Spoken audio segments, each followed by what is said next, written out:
What does home mean? Darcy, let you go. Feelings of contentment, happiness, love. Yeah.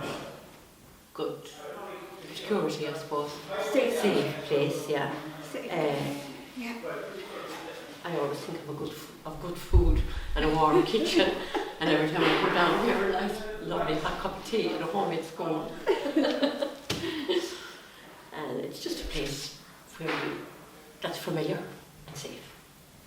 When I hear that phrase, I think of two things, Martina. I think the picture my mother gave me that says, home is always where your heart finds love.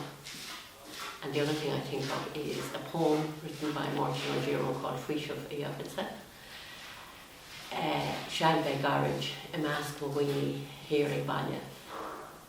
Peace I will find for a little while among my own people, back at home. Yeah. Home in Ireland. We talked about this on the way down. Yeah. And I think a home in Ireland is different than any other place in the world. Yeah. Because of our history of immigration. Yeah. In the west of Ireland, really and truly, now we're talking And about. especially in the west. Yeah. That I think they come home more often. Yeah. They love to come home because this is where their home is, Yeah. their first home. Yeah. And they always love their first home, and it's where their family is. Yeah. So. And they go home because there's love there, there's safety, there's security, there's a sense of purpose, I suppose, belonging. Yeah, I would say the same, Dorothy. And it really, I suppose, is a true indication of that phrase, home is where the heart is, Yeah. for people in the west of Ireland. Definitely.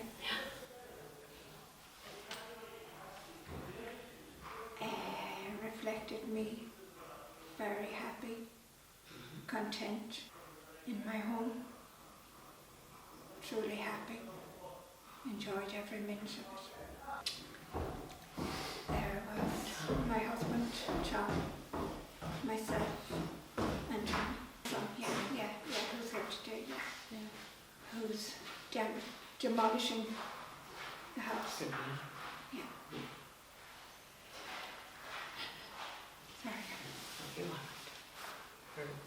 You summed it up very well, Dorothy. You said it has broken the unit, the family unit, it has destroyed that. It's gone. All that is gone. And that was the cause. Because of it, effectively. 100% the cause. Yeah. And we have, I think there's a very good photograph taken by photographers for the Western People in 2014 of Tom standing at that label out there. Hopefully you get a picture of it, Martina. Yeah. When pyrite first became an issue, people didn't know what it was. Tom That was Garrett. back in 2014. 2014. So Yeah. 10 years ago. 10 years ago, And we're not one bit further on, except that when the house is demolished, but then it's deteriorated Yeah. rate of knots.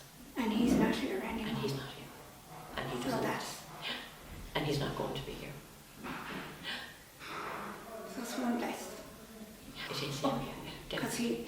when he was here, he was very intelligent. He was. He knew a lot about building and concrete and all that. And when he saw it, he realised what it Did was. something. And he worried every single day. And I think that's why he's where he is today. Thinking, Thinking and looking at it every single day. and looking at it, you know, Yeah. just falling apart. When I started in December of 2013, I realised there was something wrong with the blocks here in Erris, particularly on the peninsula here. So Michael Healy, my neighbour and our shopkeeper, Yeah. who has since passed away, God rest him, he told me he had the same issue, and he said, Tom and Dorothy have it as well. So the very next day, Tom came into me. But from there on, then Tom was very, very active in the campaign protested with us, came to meetings with us, saw Ken. Tom is in GR nursing home.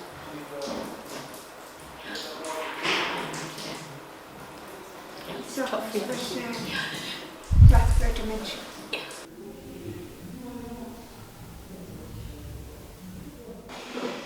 Shock. Horror, Yeah.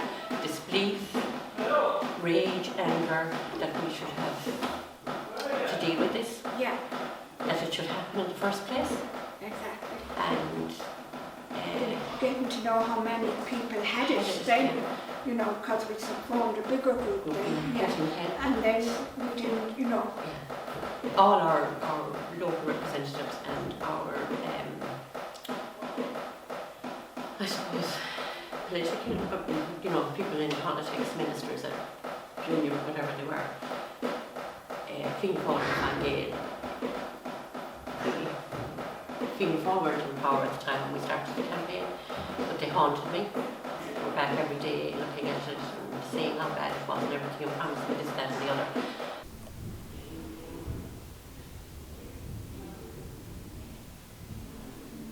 No, at the moment I don't think of them at all. At the start I was raging, completely mad. That was my first thought, yeah. But I think, I know this is very bad, but worse things have happened to me personally. Yeah. So I've just decided to take it in my stride now. And that's what I'm going to do. Really so angry with Tina. Not so much about the people that supplied it, but I feel angry, frustrated, enraged really at what our government are subjecting us to. And it has all happened because they really failed to regulate the concrete business, and it's still not been regulated. They have kind of reinvented themselves. They have been granted a license to take back all that's going to come out of when this house is demolished. You know, it goes back to them. They have a license, so they're getting paid for that. We paid them for the blocks. We now have to pay them again to take them away. And they have reinvented themselves. They've gone into Tormacadam, and this was one of, you know, from our group of people. The ad on the local radio station here, Midwest Radio, really drives people mad, where a neighbour is complimenting another on their lovely Tormacadam around their house. Barry tells us to do it right first time. Yeah. And it's at Christmas, so which makes it 10 times worse. And yeah, it is at Christmas. That is really getting inside people's heads. Yeah. Mentally, it is. Yeah. It pays. We told that to the minister when we met him. Didn't bear to meet him. Yeah. You know, and the meeting. You know, we were advised by the councillors not to because they were employing people. Yeah. They were feeding 17 families. It wasn't the thing to do. And people around the locality where the quarry, the suppliers are, they felt as well. They didn't, you know, they came to meetings and they said no, like our neighbours, they work there. You know, they have 4 kids. Well, I moved out of the house 3 weeks ago, and my house is going to be demolished very shortly. My son and his cousin and his wife are just taking everything out that is salvageable, and this is their last day here now. They've been here for 4 weeks, and it's just heartbreaking. That's all I can say. It's just heartbreaking here, sitting here, looking at this, which was once a beautiful home. No, it's nothing. It's nothing.